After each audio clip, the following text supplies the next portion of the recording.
Concept classes में आपका एक बार पुनः स्वागत है। हम आपके लिए एक बहुत ही इम्पोर्टेंट वीडियो आज लेकर आ रहे हैं और वह है क्लास 12th की संबंध से संबंधित जो है सारी चीज़ें आप हम बताएंगे। संबंध संबंधित क्लास 12th में आने वाले सभी प्रकार के क्वेश्चंस के बारे में भी हम आपको बताएंगे। तो चलिए आज की टॉपिक स्टार्ट करते हैं और आज की टॉपिक है संबंध। लेकिन हम जो है संबंध जो है समझने के पहले आइए देखते हैं संबंध से संबंधित और कुछ बातें हैं, उन बातों को एक बार जो है सरसरी रूप से हम जान लेते हैं। तो आइए हम प्रारंभ करते हैं आज की क्लास। चलिए तो सबसे पहले प्रारंभ करते हैं समुच्चय से, क्योंकि समुच्चय पर ही हमारा जो है संबंध परिभाषित होता है। तो समुच्चय क्या है ये देखते हैं। हमारा जो समुच्चय होता है वो समुच्चय क्या है कि सुपरिभाषित वस्तुओं या अवयवों का जो संग्रह होता है वह जो है समुच्चय कहलाता है। सुपरिभाषित कहने का मतलब है कि ऐसे अवयवों या ऐसे वस्तुओं का संग्रह जिसमें एक जो है कॉमन जो है गुण होना चाहिए, कॉमन गुण सभी अवयवों में हो, ऐसे अवयवों को यदि हम लें तो वह हमारा क्या हो जाता है, संग्रह जो है समुच्चय कहलाता है। जैसे मैंने यहाँ पर बताया है जो है जैसे किसी कक्षा में विद्यार्थियों का संग्रह, यदि कक्षा में पढ़ने वाले लोग हैं, पढ़ने वाले विद्यार्थी हैं, उन विद्यार्थियों का हम जो संग्रह करें तो वह एक जो है समुच्चय कहलाता है। कक्षा में जो है और बहुत सारी चीज़ें होती है, जैसे जो है टेबल हो गया, चेयर हो गया, साथ में अगर कक्षा में हमारा जो है चपरासी आ गया, कक्षा में टीचर उपस्थित हैं, ये सभी अलग अलग प्रकार के जो है संग्रह होते हैं। लेकिन यदि हम ये बताएं कि कक्षा में विद्यार्थियों को हम जो है समुच्चय लेना चाहें तो वह जो है एक विशेष गुण विद्यार्थी होना है, अर्थात जितने भी विद्यार्थी होंगे वो उसके जो है उस समुच्चय के अवयव में आते हैं। इसी प्रकार जो है समुच्चय को हम जो है इंग्लिश के जो है कैपिटल लेटर्स ABC के द्वारा जो है दर्शाया जाता है, एवं समुच्चय के अवयवों को जो है स्मॉल लेटर्स अर्थात ABC या XYZ इत्यादि से दर्शाया जाता है। यदि हमारा A एक समुच्चय है तो A को हम कैसे लिखते हैं, A is equal to ABCD इत्यादि से हम जो है इस प्रकार से दर्शा सकते हैं। समुच्चय को दर्शाने का जो है ये विधि जो होता है वह हमारा क्या है, टेबुलर मेथड कहलाता है। एक और मेथड होता है जिसको हम क्या बोलते हैं, समुच्चय निर्माण विधि बोलते हैं। समुच्चय निर्माण विधि में इस प्रकार से हमारा हो सकता है A is equal to X such that X is a real number. तो हमारा क्या हो जाएगा, A वास्तविक संख्याओं का समुच्चय हो जाएगा। यदि हम जो वास्तविक संख्याओं के समुच्चय को A से दर्शाएं, ठीक है, तो हमारा जो है X such that X is a real number, इस प्रकार से हम जो है लिखते हैं। ये दो प्रकार के अलग अलग फार्म होते हैं। मैं बहुत ही जो है संक्षिप्त में जो है समुच्चय को बता रहा हूँ, क्योंकि हम जो है समुच्चय नहीं, हम जो है अभी संबंध पे चर्चा करेंगे। तो संबंध क्या है, समुच्चय से रिलेटेड चीज़ है, इसलिए मैंने यहाँ पर समुच्चय को पूरी तरह से जो है डिफाइन किया है। चलिए अब देखते हैं दो समुच्चय का कार्तीय गुणन। चलिए अब देखते हैं दो समुच्चयों का कार्तीय गुणनफल। जैसे मैंने यहाँ पर बोर्ड में डिस्प्ले किया है, दो समुच्चयों A एवं B का कार्तीय गुणनफल को A क्रॉस B से दर्शाते हैं। जहाँ क्या है, A क्रॉस B उन क्रमित युग्मों AB का समुच्चय होता है जिसका पहला अवयव अर्थात इस क्रमित युग्म का पहला अवयव A इस समुच्चय A का अवयव है और दूसरा अवयव B क्रमित ये समुच्चय B का जो है अवयव होता है। अर्थात क्या हम लिख सकते हैं, A cross B is equal to A cross B is a set of AB। A cross B is equal to AB such that every element of A is belong to capital A and every element of B is belong to capital B। अर्थात A cross B उन क्रमित युग्मों AB का समुच्चय है जिसका पहला अवयव A का समुच्चय A का अवयव है और दूसरा अवयव समुच्चय B का अवयव है। मैंने यहाँ पर जो है एक एग्जाम्पल के द्वारा भी समझाने की कोशिश किया है। जैसे A बराबर यदि हमारा 2 और 4 है और B इज इक्वल टू 1 2 3 है, तो उनका ये कार्तीय गुणनफल A क्रॉस B बराबर क्या होगा। तो देखिए A क्रॉस B बराबर हम यहाँ पर 2 4 ये हमारा जो है सेट A है, क्रॉस कर देंगे यहाँ पर 1 3 और 5, ये हमारा आ जाएगा set B। This equal to, अब ये जो है उन क्रमित युग्मों का समुच्चय ये 2 के साथ में बनाता है। तो 2 के साथ में पहला क्रमित युग्म 1 बनता है, फिर 2 के साथ में हमारा 3 का बनता है, फिर 2 के साथ में हमारा 5 का बनता है, फिर हमारा जो है 2 के साथ में सभी के साथ बन गया। इस ए के पहला अवयव 2 का जो है क्रमित युग्म बी के सभी अवयव के साथ बन गया। फिर 4 का देख लेते हैं, 4 का हमारा 1 के साथ बनता है, फिर 4 का हमारा जो है 3 के साथ में बनता है, फिर जो है 4 का हमारा 5 के साथ बनता है। इतने क्रमित युग्म अब देख लेते हैं, ये इनके ए के सभी अवयवों का जो है क्रमित युग्म बी के सभी अवयवों के साथ में बनना, यही हमारा जो है ए क्रॉस बी है। अर्थात ए क्रॉस बी ए के सभी अवयवों का बी के सभी अवयवों के साथ में क्रमित युग्मों का समुच्चय होता है। तो चलिए, ये तो हमारा हो गया समुच्चय, और समुच्चय से संबंधित जो है 2 समुच्चयों का क्रमित युग्म। अब हम जो है क्रमित युग्मों का समुच्चय अर्थात जो है उनका कार्तीय गुणनफल हो गया। अब हम आपको बताते हैं कि संबंध क्या है। चलिए, अब हम जो है संबंध के बारे में जानते हैं। संबंध क्या होता है? यदि ए और बी जो है 2 अरिक्त समुच्चय है, A and B are 2 non empty set, then जो है समुच्चय ए से समुच्चय बी में एक संबंध आर ए क्रॉस बी अर्थात समुच्चय ए एवं बी के कार्टेशियन प्रोडक्ट क्रमित युग्मों के एक कार्टेशियन प्रोडक्ट अर्थात हमारा जो कार्तीय गुणन के उन क्रमित युग्मों का समुच्चय होता है जिसमें प्रथम अवयव द्वितीय अवयव से संबंध आर द्वारा जो है संबंधित होता है। इस प्रकार हम जो है जान सकते हैं कि जो संबंध आर है वो ए क्रॉस बी अर्थात ए एवं बी के कार्तीय गुणन का सबसेट होता है। इस प्रकार हम कोई सो गणितीय रूप में अगर संबंध को देखना चाहें तो संबंध R is equal to R क्या है? उन क्रमित युग्मों ए बी का समुच्चय है जिसका प्रथम अवयव समुच्चय ए का अवयव है, द्वितीय अवयव समुच्चय बी का अवयव है, एवं एक और क्या है? A is related to B. A R B का मतलब क्या है? A is related to B. A इस संबंध आर द्वारा बी से संबंधित है। अर्थात यदि ए और बी के बीच में संबंध है तो वही क्रमित युग्म हमारा इस संबंध आर का क्या हो जाएगा? सदस्य होगा या अवयव होगा। एग्जाम्पल के लिए आपको बता रहा हूँ, अभी हमने क्या देखा था? A cross B is equal to क्या देखा थे? फिर से मैं बता दे रहा हूँ, ए इक्वल टू था हमारा 2 4 और बी इज इक्वल टू था हमारा जो है 1 2 3। हमारा क्या हो जाएगा यहाँ पर? ए क्रॉस बी हम जो निकाला था वो हमारा आया था 2 1, फिर आया था 2 यहाँ पर जो है 1 3 और 5 था, तो यहाँ पर हो गया 2 1 2 3 और यहाँ पर आया 2 5, फिर आया था 4 1, फिर आया था 4 3 और फिर आया था 4 5।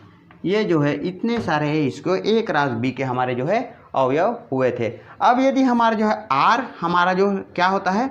आर संबंध जो होता है एक नियम होता है, ठीक है, नियम या रूल से होता है जिसको हम जो है ए से बी में अप्लाई करते हैं या लगाते हैं। यहाँ पर हम एक आर संबंध लगाते हैं, क्या है? से छोटा है, ये हमारा जो है लगाते हैं। अर्थात क्या है? ए आर बी, इसका मतलब है ए बी से छोटा है, ए बी से छोटा है। तब हमारा क्या है? हमारा जो है, या फिर हम इसको ऐसे भी लिख सकते हैं, ए छोटा है बी से, इस प्रकार से भी हम इसको लिख सकते हैं। देयरफॉर हमारा आर इज इक्वल टू क्या हो जाएगा? 2 किससे छोटा है? 1 से छोटा है क्या? नहीं है, तो यह संबंध आर में नहीं आएगा। 2 3 से छोटा है? बिल्कुल छोटा है, तो ये इसका जो है हमारा प्रथम अवयव हो जाएगा। 2 5 से छोटा है, इसका जो है ये द्वितीय अवयव हो गया।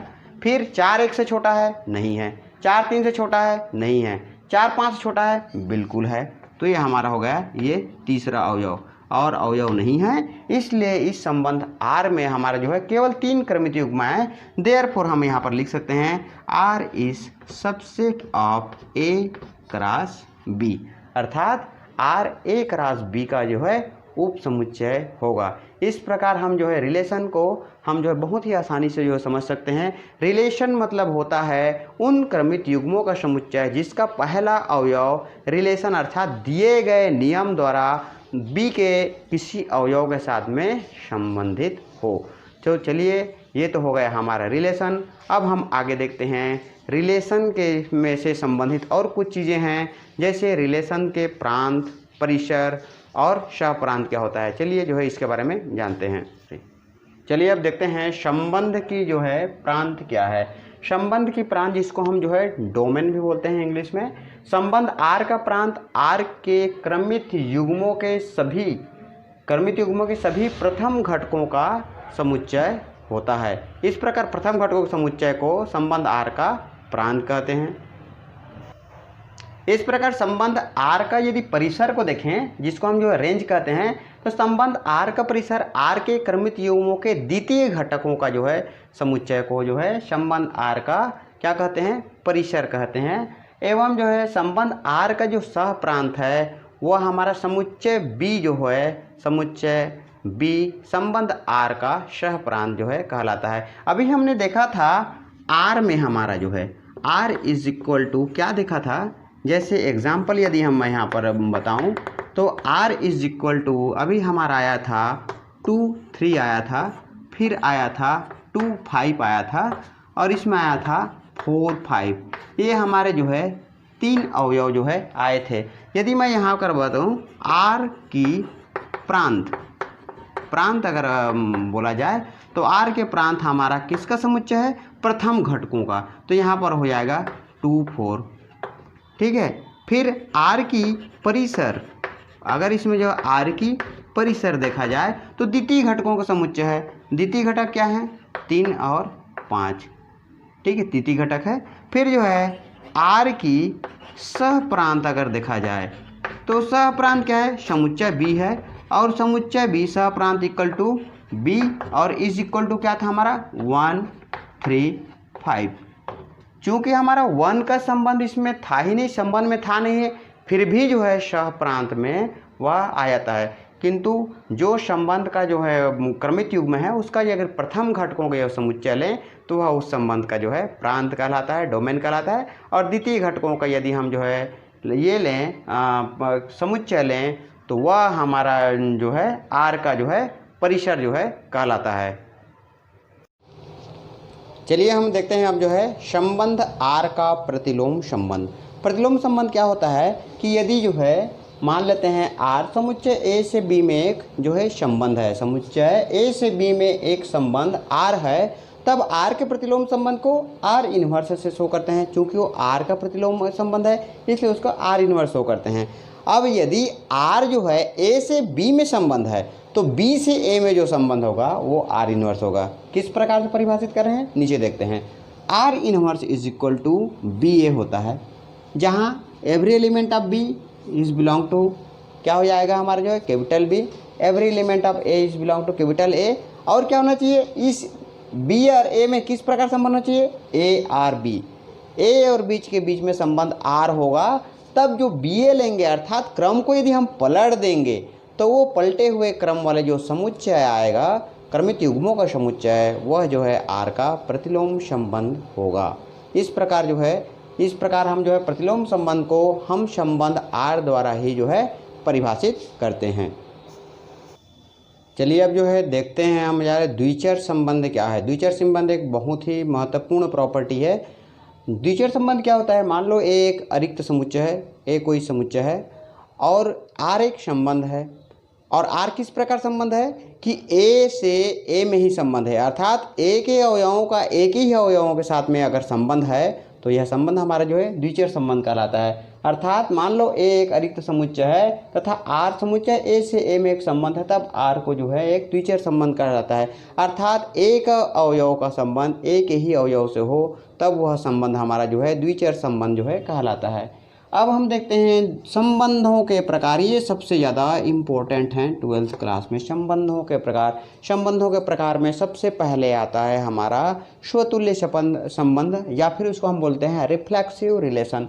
रिफ्लेक्सिव रिलेशन क्या है, कोई समुच्चय ए है, मान लेते हैं ए एक जो है अरिक्त समुच्चय है और अरिक्त समुच्चय पर परिभाषित एक संबंध आर है, तब आर हमारा क्या है, स्वतुल्य संबंध कहलाता है। आर हमारा जो है स्वतुल्य संबंध या रिफ्लेक्सिव रिलेशन कहलाता है यदि ए के प्रत्येक अवयव क्या है, ए पर परिभाषित संबंध आर है तो ए के प्रत्येक अवयव स्वयं से संबंधित रखता है, अर्थात जो है ए का प्रत्येक अवयव इस रिलेशन आर द्वारा प्रत्येक से अधिक हमारा जो है संबंध रखे, संबंध आर द्वारा संबंध रखे, तो वह संबंध हमारा जो है क्या हो जाएगा, रिफ्लेक्सिव रिलेशन जो है कहलाएगा। और सेकेंड हमारा होता है स्वतुल्य संबंध के बाद हमारा द्वितीय संबंध जो होता है वह है हमारा सम्मित संबंध।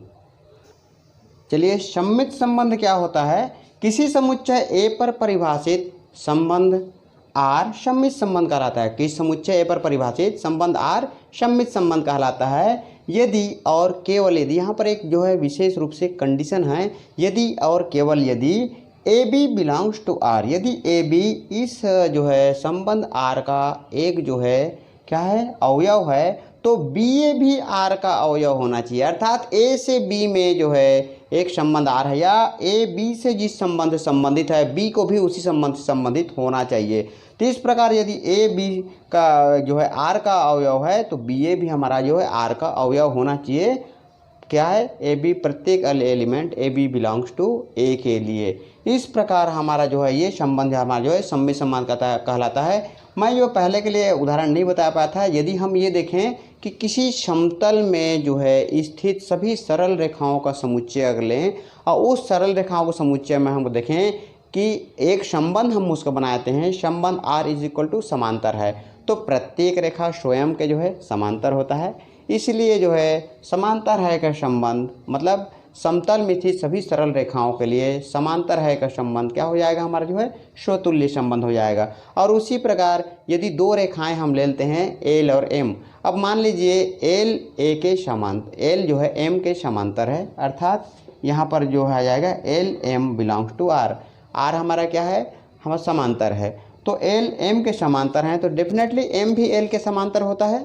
तो इस प्रकार जो है जो संबंध एल से एम में रहेगा वही संबंध एम से भी एल में आना चाहिए। इस प्रकार का जो है संबंध जो होता है वो हमारा जो है सम्मित संबंध कहलाता है। नेक्स्ट चलिए हम देखते हैं संक्रामक संबंध। संक्रामक संबंध क्या है, समुच्चय ए पर परिभाषित एक संबंध आर जो है संक्रामक संबंध कहलाता है यदि और केवल यदि, क्या है कंडीशन क्या है कि for every element A B C belong to A, मतलब ए के कोई तीन अवयव के लिए क्या हो जाता है, या भी ए के प्रत्येक तीन अवयव के लिए यदि ए बी आर का अवयव है बी सी भी आर का अवयव, अर्थात ए से बी में एक संबंध आर है, बी भी सी से संबंध आर से जो संबंध आर द्वारा संबंधित है, इसको क्या बोलते हैं, ए संबंध आर द्वारा बी से संबंधित है, बी संबंध आर द्वारा सी से संबंधित है, तो ए भी संबंध आर द्वारा सी से संबंधित होना चाहिए। इसका एक बहुत ही अच्छा एग्जाम्पल है, यदि हम जो है तीन दोस्त ले लें, यदि ए बी का दोस्त है बी सी का दोस्त है, तब यदि जो है ए सी का दोस्त होगा तो यह संबंध संक्रामक संबंध कहलाता है। दोस्त होने का संबंध संक्रामक संबंध कहलाता है। लेकिन यदि ए और सी के बीच में दोस्ती नहीं है या दोस्त नहीं है तो यह संबंध जो है संक्रामक संबंध नहीं कहलाएगा। तो चलिए जो है इन संबंधों के बारे में मैं एक एग्जाम्पल के द्वारा आपको बता रहा हूँ।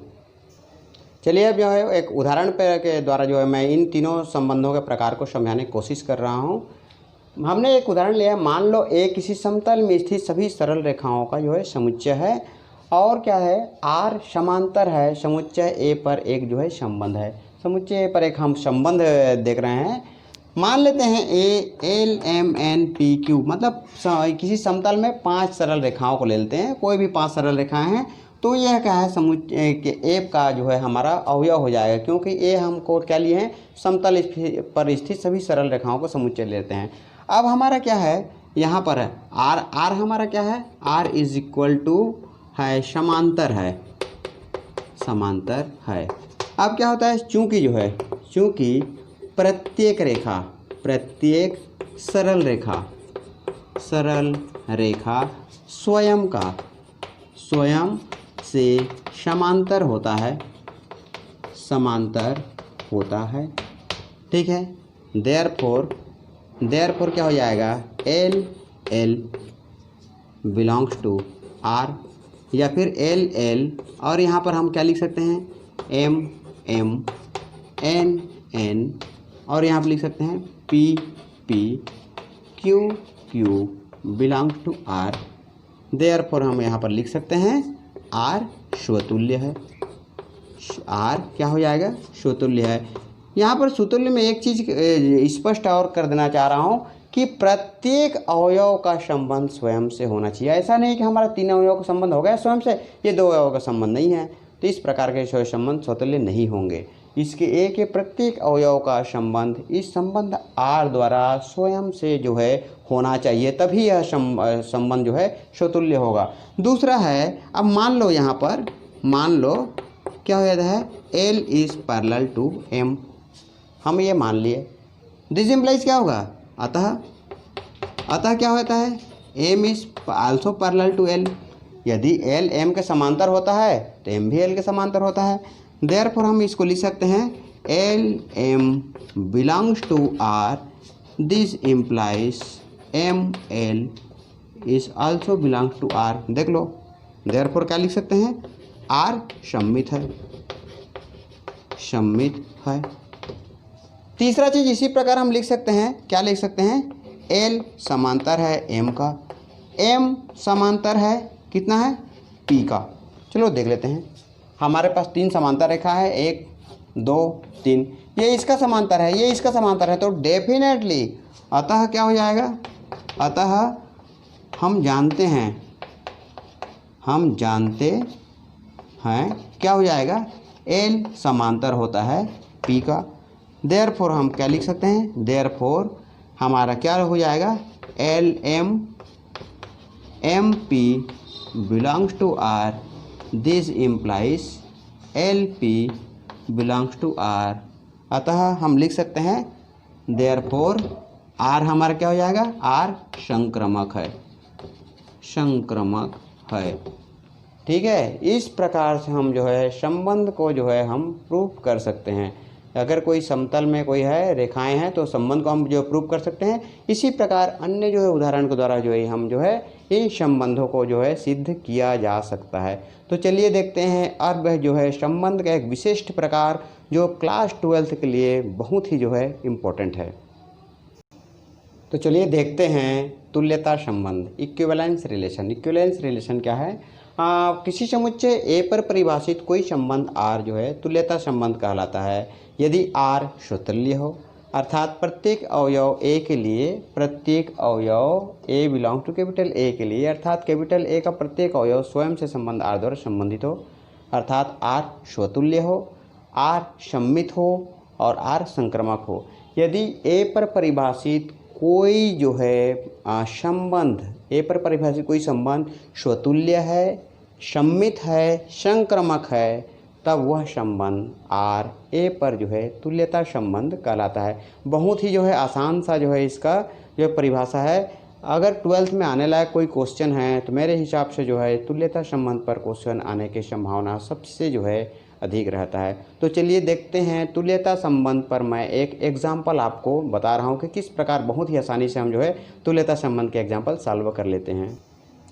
चलिए एक एग्जाम्पल देख रहे हैं तुल्यता संबंध के ऊपर, बहुत ही इंपॉर्टेंट है तुल्यता संबंध जो है 12th क्लास के लिए। मैंने एक एग्जाम्पल लिया है, मान लो Z पूर्णांकों का समुच्चय है, दर्शाइए कि संबंध R is equal to A B such that A B belong to Z एवं A प्लस बी सम है। क्या है, रिलेशन क्या है, A प्लस बी संबंध। यदि ए बी हम जो है कोई भी लेते हैं, एक क्रमित युग्म लेते हैं, तो A प्लस बी हमारा जो है सम है, Z पर एक जो है तुल्यता संबंध। हमको सिद्ध करना है कि यह जो है रिलेशन R Z पर एक जो है तुल्यता संबंध है। हमने यहाँ पर सबसे पहले जो है सॉल्यूशन में लिखा है कि दिया है Z पूर्णांकों का जो है समुच्चय है, Z पूर्णांकों का समुच्चय तथा संबंध R किस पर दिया है, A B such that A B belong to capital Z एवं A प्लस बी सम है। अब क्या है, R जो है संबंध R Z पर तुल्यता संबंध होगा यदि R स्वतुल्य हो, सम्मित हो एवं तीसरा होता है संक्रमक हो। मान लेते हैं चूंकि हमारा Z क्या है, पूर्णांकों का समुच्चय दिया हुआ है, इसलिए Z इक्वल टू पूर्णांकों का हम जो है समुच्चय मान लिए। अब यहाँ पर हम देखते हैं, सबसे पहले हमारा आता है R स्वतुल्य है, R स्वतुल्य है। ठीक है, तो कोई भी हम जो है 2 पूर्णांक लेते हैं, ठीक है, तो हमारा क्या है R स्वतुल्य क्या होगा, क्यों है, प्रत्येक element A belong to Z के लिए, प्रत्येक element A belong to Z के लिए आप लोग देख लेंगे, ठीक है। क्या हो जाएगा, ए बिलोंग्स टू आर, या हम इसको क्या बोल सकते हैं, अर्थात क्या लिख सकते हैं, अर्थात प्रत्येक अवयव को स्वयं से जोड़ने पर क्या होता है, सम होता है, ठीक है। देयरफॉर आर स्वतुल्य है। इस प्रकार से हमारा जो है आर स्वतुल्य हो जाएगा। यहाँ पर हम देख भी सकते हैं, 0 को 0 से जोड़ोगे तो 0 मिलेगा, 1 को 1 से जोड़ोगे 2 मिलेगा, 2 को 2 से जोड़ोगे तो 4 मिलेगा, 3 को 3 से जोड़ोगे तो 6 मिलेगा। सभी कंडीशन में ये जो हमारी जो है सम संख्याएं होती है। तो आर हमारा जो है स्वतुल्य हो गया। सेकंड है आर जो है सम्मित है। आर सम्मित को क्या हो जाएगा, कोई भी दो अवयव लेते हैं, यहाँ से हमारा जोड़ने पर वो सम संख्या हो। जैसे हम जो है यहाँ पर लेते हैं 1 और 3, 1 और 2 नहीं लेंगे, क्योंकि 1 और 2 हमको क्या लेते हैं यहाँ पर, A B belongs to R. तब हम लेते हैं यहाँ पर, चूँकि जो है 1 3 बिलोंग्स टू आर। क्यों बिलोंग्स टू आर है, 1 और 3 बिलोंग्स टू आर क्यों है, क्योंकि यहाँ पर दिया है ए प्लस बी सम होगा, हमने माना है, तो क्या है, माना है तो होना भी चाहिए। तो ए और ए प्लस बी अर्थात 1 धन 3 को जोड़ेंगे तो हमारा जो है सम संख्या आता है, 4 सम संख्या है, ठीक है। तो 1 धन 3 बिलोंग्स टू आर होता है। दिस इम्प्लाइज क्या हो जाएगा, यदि हम जो है 3 और 1 को जोड़ें तो ये भी तो सम हो जाएगा, इज इक्वल टू 3 धन 1 इज इक्वल टू 4, सम है, ठीक है। यहाँ पर भी हमारा जो है सम है। हम जो है 1 3 करते हैं तो 1 धन 3 बराबर 4 होता है, 3 1 में अगर लेंगे तो 3 धन 1 इक्वल टू 4 सम है। देयरफॉर क्या हो जाएगा, 3 1 belongs to R. This implies 3 1 belongs to R, 1 3 belongs to R तो 3 1 बिलोंग्स टू आर भी होगा। इस प्रकार क्या हो जाएगा, आर हमारा जो है सम्मित संबंध हो गया, सम्मित संबंध है, बिल्कुल सम्मित संबंध है। नंबर तीसरा जो के लिए मेरे को थोड़ा सा जो है ऊपर मिटाना पड़ेगा, मैं जो है ये पहला जो लाइन 2 लाइन जो है मैं मिटा दे रहा हूँ। यहाँ पर हम देखते हैं, यहाँ पर से जो है यहाँ पर है नंबर तीसरा जो है आर संक्रमक है, आर संक्रमक है, आर संक्रमक है। तो कोई भी हम जो है 3 उठाते हैं, जैसे हम लेते हैं 1 1 3 और 1 3 का जोड़ेंगे तो हो गया, 3 को हम किससे जोड़ेंगे, 5 से जोड़ेंगे, ठीक है। 1 3 5 बिलोंग्स टू जेड के लिए, क्या होता है हमारा जो है 1 3, ठीक है। 1 3 में क्या हो जाएगा, 1 + 3 इज इक्वल टू 4, सम है। देयरफॉर क्या हो जाएगा, 1 3 बिलोंग्स टू आर। दूसरा है हो जाएगा हमारा जो है 3 5 में 3 + 5 इज इक्वल टू 8, सम है। देयरफॉर हम इसको भी लिख सकते हैं 3 5 बिलोंग्स टू आर। अब क्या कर लेते हैं, अब यदि हम जो है यहाँ पर 1 5 लें, 1 5 में क्या हो जाता है, 1 + 5 इज इक्वल टू क्या हो जाएगा हमारा 6, ये भी हमारा जो है सम आ रहा है। देयरफॉर क्या हो जाएगा, 1 5 आल्सो बिलोंग टू जेड। अतः हम लिख सकते हैं, अतः यहाँ पर क्या हो जाएगा, 1 3 और 3 5 belongs to R. This implies ले सकते हैं 1 5 also belongs to R. Therefore R हमारा क्या है, संक्रमक है।